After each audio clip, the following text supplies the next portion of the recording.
여호와께서 너와 네 조상에게 맹세하신 대로 너를 가나안 사람의 땅에 인도하시고 그 땅을 내게 주시거든 너는 태에서 처음 난 모든 것과 내게 있는 가축의 태에서 처음 난 것을 다 구별하여 여호와께 돌리라.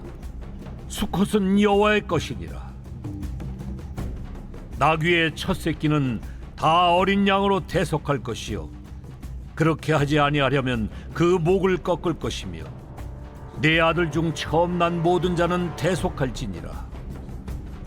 후일에 네 아들이 네게 묻기를 이것이 어찌 됨이냐 하거든 너는 그에게 이르기를 여호와께서 그 손의 권능으로 우리를 애굽에서 곧 종이 되었던 집에서 인도하여 내실세 그때 바로가 완악하여 우리를 보내지 아니하매 여호와께서 애굽 나라 가운데 처음 난 모든 것은 사람의 장자로부터 가축의 처음 난 것까지 다 죽이셨으므로 태에서 처음 난 모든 수컷들은 내가 여호와께 제사를 드려서 내 아들 중에 모든 처음 난 자를 다 대속하리니 이것이 내 손의 기호와 내 미간의 표가 되리라.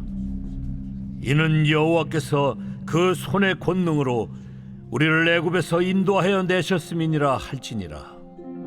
바로가 백성을 보낸 후에 블레셋 사람의 땅의 길은 가까울지라도 하나님이 그들을 그 길로 인도하지 아니하셨으니 이는 하나님이 말씀하시기를 이 백성이 전쟁을 하게 되면 마음을 돌이켜 애굽으로 돌아갈까?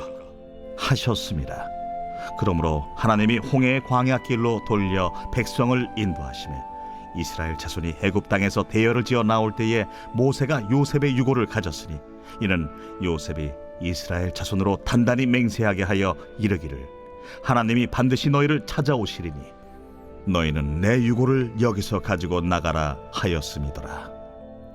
그들이 숫곳을 떠나서 광야 끝 에담에 장막을 치니 여호와께서 그들 앞에서 가시며 낮에는 구름 기둥으로 그들의 길을 인도하시고 밤에는 불기둥을 그들에게 비추사 낮이나 밤이나 진행하게 하시니 낮에는 구름 기둥 밤에는 불기둥이 백성 앞에서 떠나지 아니하니라. 할렐루야. 5월 6일 목요일 아침 묵상을 시작하도록 하겠습니다. 오늘의 본문 말씀은 출애굽기 13장 11절에서 22절 말씀인데요. 우리 인도하심으로 사는 삶이라는 제목으로 같이 오늘 은혜 받았으면 좋겠습니다. 먼저 11절을 먼저 살펴보면서 같이 나누도록 하겠습니다. 여호와께서 너의 조상에게 맹세하신 대로 너를 가나안 땅 사람의 땅에서 인도하시고 그 땅을 내게 주시거든 이라고 나와져 있습니다. 저는 묵상하면서 그 후반절에 그 땅을 내게 주시거든 이라는 약속의 말씀을 주신 것을 보게 되어졌습니다. 우리의 신앙은요, 하나님의 약속의 말씀을 믿고 나아가는 것입니다. 사실 본문의 출애굽기 13장 배경은 아직 가나안 땅에 들어가기 전이었습니다. 아직 제대로 이제 무교절이 생기기 전에 이전에 언약을 미리 주셨다라는 것입니다. 그 언약대로 행하기를 원하셨던 것이죠. 그래서 이 약속의 말씀을 보면은 너희들이 가나안에 들어갔을 때는 이렇게 해라 라고 하면서 이제 하나님의 그 인도하시는 삶, 쉽게 말하면 가나안에서의 삶을 보여주고 있습니다. 저는 이것이 우리의 구원받은 삶의 모습이 아닐까 생각해 보게 되어졌습니다. 하나님의 언약의 약속을 믿고 우리가 하나님의 그 가나안의 삶, 구원받은 자의 삶이 어떻게 살아야 되는가라는 제목으로 같이 오늘 말씀을 생각해 보게 되어졌습니다. 첫 번째로 구원받은 삶에 대한 것에 우리가 생각해 볼 것이 바로 하나님의 구별된 삶이 좀 필요하지 않을까 생각해 보게 되어졌습니다. 우리 12절을 보게 되어지면 너는 태에서 처음 난 모든 것과 내게 있는 가축의 태에서 처음 난 것을 다 구별하여 여호와께 돌리라. 수컷은 여호와의 것이니라 라고 이야기해 주고 있습니다. 두 가지가 나오죠. 처음 난 것과 수컷에 대해서 나옵니다. 이것은 대표성을 이야기해 주고 있습니다. 처음 난 것은 하나님의 이스라엘 백성을 구원한 이 장자의 의미로서 다 내 것이다. 원래 너희들이 죽었어야 됐는데 내가 살려주었다라는 것을 보여주는 것이 이 처음 난 것이었습니다. 또 수컷은 바로 이 대표성을 당시의 남성적인 어떤 관점에 있어서 대표되는 것이 바로 이 수컷의 의미였습니다. 이 처음 난 것과 수컷의 의미는요, 바로 이 대표성, 대속적인 의미를 갖고 있습니다. 뒤에 이어서 13절을 보게 되어지면 나귀의 첫 새끼는 다 어린 양으로 대속할 것이요 그렇게 하지 아니하면 그 목을 꺾을 것이며 내 아들 중 처음 난 모든 자는 대속할지니라 라면서 중요한 게 대속의 의미로 연결되게 되는 것을 보게 되어집니다. 바로 이 그 대표성과 대신해서 대표한다는 것이 연결되어지는 것인데요. 좀 살펴볼 것 중에 하나가 무엇이냐? 바로 처음 난 것과 중요한 건 뭐예요? 나귀의 첫 새끼는 어린 양으로 대속하라 라는 말이 참 독특하게 나오집니다. 나귀의 첫 새끼에 다 어린 양으로 어린 양의 양으로 대속하라. 이건 사실 예수님의 십자가의 의미를 예표해주고 있습니다. 사실 예수님이 우리의 그 어린 양이 되어줘서 사실 나귀는 여기서 뭐 어떤 동물을 얘기합니까? 부정한 짐승입니다. 힘 많고 자기 고집이 센 동물을 상징할 때 나귀와 같다라고 얘기합니다. 그래서 사실은 구원받을 수 없지만 이 대표되어지는 어린 양으로 말미암아 이 대신 우리가 구속받는다는 것을 이야기해주고 있는 것입니다. 특별히 그러면서 뭐라고 나와 있죠? 구별되어져라, 구별하여 라는 말로 나와져 있습니다. 그리스도인의 삶은요 무엇보다 구별되어져야 합니다. 어떻게 구별되어질까요? 우리는 구원받은 자로서 구별되어진 삶을 살아야 되리라 믿습니다. 여러분이 구별되어진 것이 무엇이 있습니까?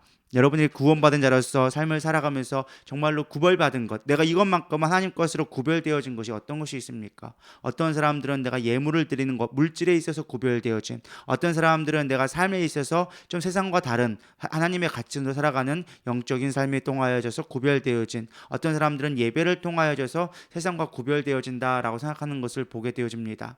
우리는 어쨌든 우리가 하나님의 것이라는 것을 좀 구별되어진다라는 것을 생각해 보았으면 좋겠습니다. 제가 참 목회자로서 살아간다는 게 가장 큰 그 부담 중에 하나는요 바로 이 구별되어진 삶입니다. 세상 사람들과 뭔가가 다른 점이 나는 무엇이 있을까? 내가 역시 세상 사람들과 똑같이 살아가고 있지 않나 항상 고민하게 되어지는데요. 우리는 무엇보다 구별되어진 자가 됐으면 좋겠습니다. 특별히 여기에서 재물을 얘기하는 것은요 예배에 있어서 사실 특별히 구별되어진 삶을 이야기하고 있지 않나 저는 생각하게 되어졌습니다. 우리가 정말 그리스도인이 된다는 것은요 참된 예배자가 되어지는 것입니다. 예배의 어떤 형식에 묻혀서 내가 예배를 드렸다라는 것이 중요한 것이 아니라 내가 참된 예배자로 살아가는가, 하나님을 높여드리는가를 살펴볼 수 있는 저와 여러분 되기를 소망합니다. 또 두 번째로 넘어가면 이제 기억하는 삶에 대해서 이야기해주고 있습니다. 우리 14절과 15절을 다시 읽어보면요. 후일에 내 아들이 내게 묻기를 이것이 어찌 됨이냐 하거든 너는 그에게 이르기를 여호와께서 그 손의 권능으로 우리를 애굽에서 곧 종이 되었던 집에서 인도하여 내실세.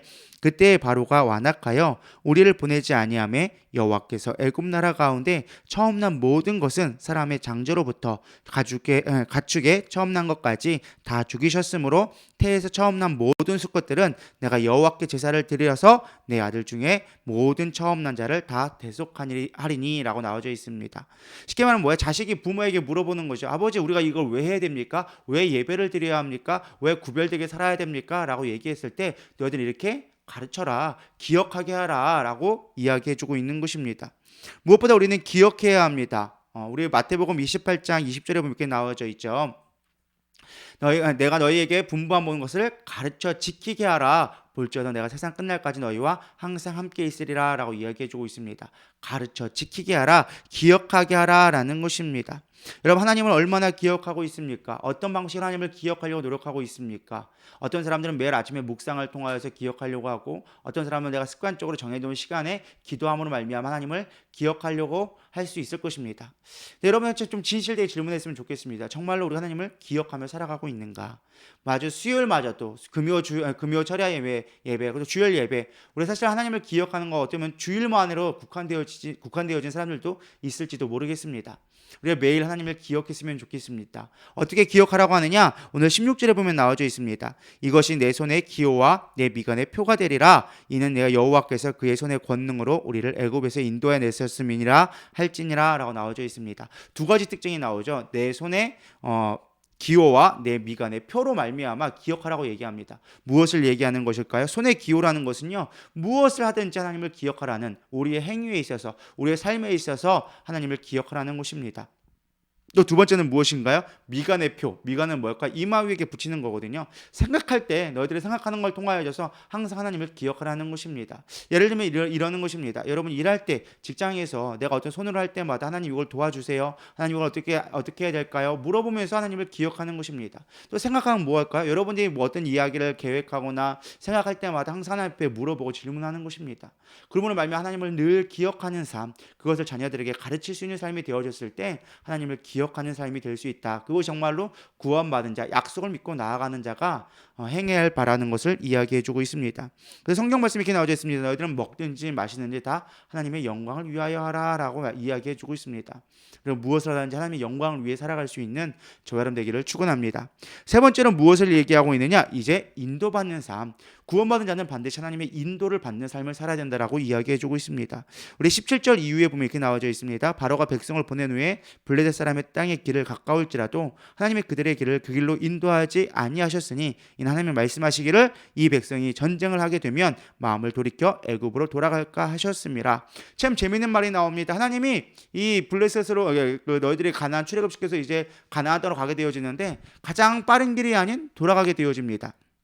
여기 20절에 보면 숫곳에서 에담에 이르렀다라고 나와져 있습니다. 우리 이스라엘 지도를 보게 되어지면요, 요 맨 위에 무엇이 있느냐? 바로 세겜 지역이 있습니다. 이스라엘 원래 백성들이 애굽에 살 때 거주했던 세겜 지역이 있는데 처음에 내려왔던 것이 바로 이 숫곳이라는 곳이었습니다. 숫곳에서 바로 사실 숫곳에서 갈 수 있는 길이 이 해안선을 따라서 쭉 올라가면 바로 가나안까지 전문가들이 얘기하기는 7일 일주일이면 갈 수 있는 길. 근데 성경에서 말하면 사실 열하루길이라고 얘기해주고 있습니다. 뭐 수많은 사람들이 이해하니까 열하루길 간다는 것만 해도 빨리 가는 것이죠.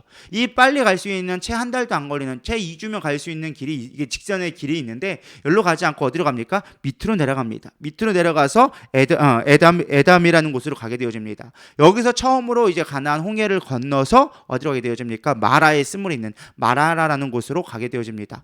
이렇게 위로 가면 금방 갈 수 있는 길을 밑으로 내려와서 홍해를 건너서 일부러 광야 밑으로 시내산까지로 가게 만드는 코스를 우린 보게 되어집니다. 왜 가지 말라고 했을까요? 왜 빠른 길을 놔두고 돌아가게 만들었을까? 여기 보면 나와져 있습니다. 너희들이 백성과 쉽게 말하면 블레셋 사람들과 전쟁을 하게 되면 마음이 돌이켜서 애굽으로 갈지도 모른다라는 것입니다. 당시에 이스라엘 백성은 출애굽했지만 사실 전쟁에 능하지는 않았습니다. 전쟁할 수 있는 수준이 아니었습니다. 당시 애굽의 종으로 살았고 전쟁을 치르지 않았기 때문에 전쟁할 수 있는 준비가 되지 않은 것입니다. 저는 이 본문 말씀을 묵상하면서 생각하게 되어진 것이 하나님의 능력이 없어서가 아니라 사실 우리의 믿음이 없어서 하나님은 우리를 인생을 돌리는 것이 아닌가. 신앙생활 하다 보면 사실 힘든 일이 참 많이 있습니다. 어떤 사람들은 신앙생활 하면서 왜 예수 믿으니까 어렵다, 예수 믿으니까 더 되는 일들도 안 된다라는 것들을 많이 보게 되어집니다. 실제로 제 사촌 형도 있는데요. 사실 우리 외삼촌이 돌아가시고서는 전도를 해서 교회를 오게 되어졌습니다. 근데 몇 번 다니고서는 이제 좀 어려운 일, 안 좋은 일이 좀 몇 가지가 생겼습니다. 애들이 아프기도 하고 조금 어려운 일도 생기기 시작했습니다. 물론 그게 정말 예수 믿어서 생기는지 우연성은 잘 알 수 없지만, 근데 그러니까 그 형이, 사촌 형이 얘기하는 게 뭐라고 얘기하느냐? 예수 믿었더니 또 되는 게 없네요. 고모나 열심히 믿으세요. 저는 이제 교회 이제 안 나갈랍니다라고 하는 것들을 이야기하는 것을 듣게 되어졌습니다. 참 안타까운 일이죠.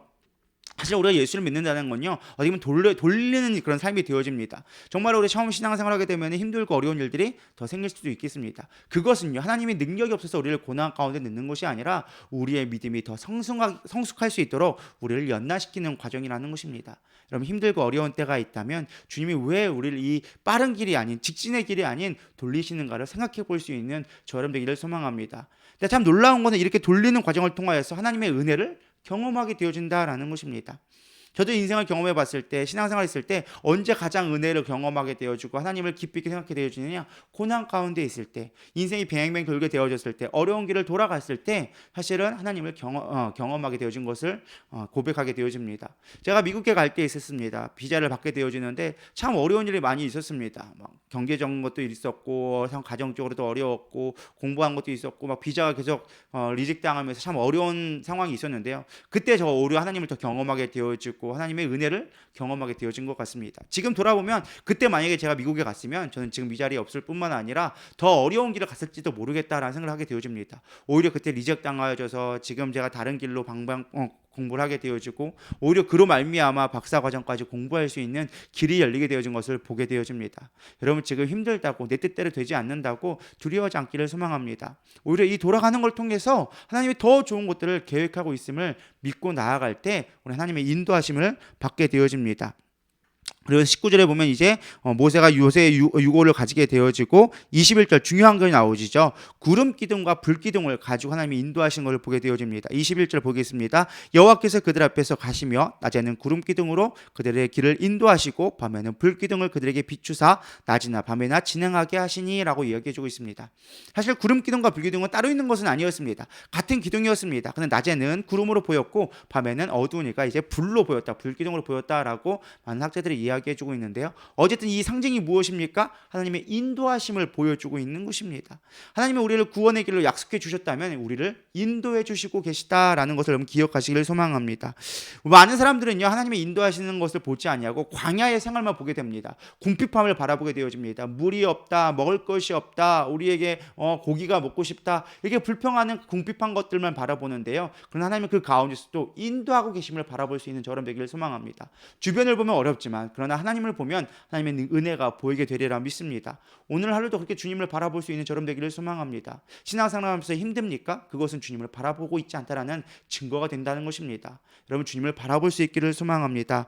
그 구름기둥과 불기둥을 바라봤을 때 성경의 22절에 뭐라고 얘기했습니까? 낮에는 구름기둥 밤에는 불기둥이 백성 앞에서 떠나지 아니하니라. 하나님 우리를 떠나고 있지 않다라는 것입니다. 하나님이 늘 우리와 동행하고 계시다라는 것입니다. 여러분 이걸 잊지 않기를 소망합니다. 신앙생활하면서도 이거를 참 많이 잃어버리는 것 같습니다. 늘 기억하지 못하고 하나님이 나와는 상관없는 삶을 살아고 나와는 상관없이 일하고 계신다라는 생각 갖기 때문에 우리는 늘 두려움에 빠지게 되는 것 같습니다. 하나님 우리를 떠나지 않습니다. 우리는 하나님께 기도합니다. 하나님 내가 이 문제를 해결받기 원합니다 라고 얘기합니다. 그러면서 내가 스스로 문제를 해결하려고 하는 사람들 참 많이 보게 되어집니다. 여러분 문제 해결자가 되지 아니하고 문제를 해결받는 자가 되기를 소망합니다. 해결자가 되어진다는 건 내가 한다는 뜻이에요. 그러나 해결받는 자는 하나님의 인도하심을 따라 도우심을 은혜를 입는 자라는 것입니다. 우리의 신앙생활 하나님의 도우심으로 말미암아 은혜를 받는 자가 되어져야 되리라 믿습니다. 오늘도 그렇게 주님의 도우심을 받으며 늘 인도하심을 따라갈 수 있는 저여러분 되기를 소망합니다. 이 부름기둥과 불기둥은요 40년 동안 광야 생활 동안 항상 늘 함께 있었습니다. 이 40년 동안 무엇을 보여주는 것일까요? 순종하라는 것입니다. 우리 신앙생활을 하게 되어지면 가나안의 약속의 땅을 받고 가게 되어지면 하나님이 우리에게 원하시는 것은 순종하는 삶입니다. 네가 나에게 순종하면 너희들은 반드시 승리하게 되리라, 약속의 땅을 들어가게 되리라 라고 말씀해 주는 것입니다. 오늘도 승리함으로 이 하루를 기쁨으로 늘 함께 주님과 동행하는 삶이 되기를 축복합니다. 기도하시겠습니다. 하나님 오늘 우리가 출애굽기 말씀을 통하여져서 하나님의 인도하시는 삶에 대해서 생각해 보았습니다. 무엇보다 우리 하나님 앞에 구별되어져야 되리라 믿습니다. 구별된 삶이 되게 하여 주시옵시고 무엇보다 또 하나님을 기억하는 삶이 되어주며 무엇보다 하나님의 인도하심을 받는 삶이 되어질 수 있도록 도와주시옵소서. 늘 주님과 동행하기를 원합니다. 주님 함께 하시는 은혜를 누리기를 원합니다. 오늘 이 하루도 우리 성도들과 함께 하여 주시옵소서. 감사하며 예수님의 이름으로 기도드렸사옵나이다. 아멘.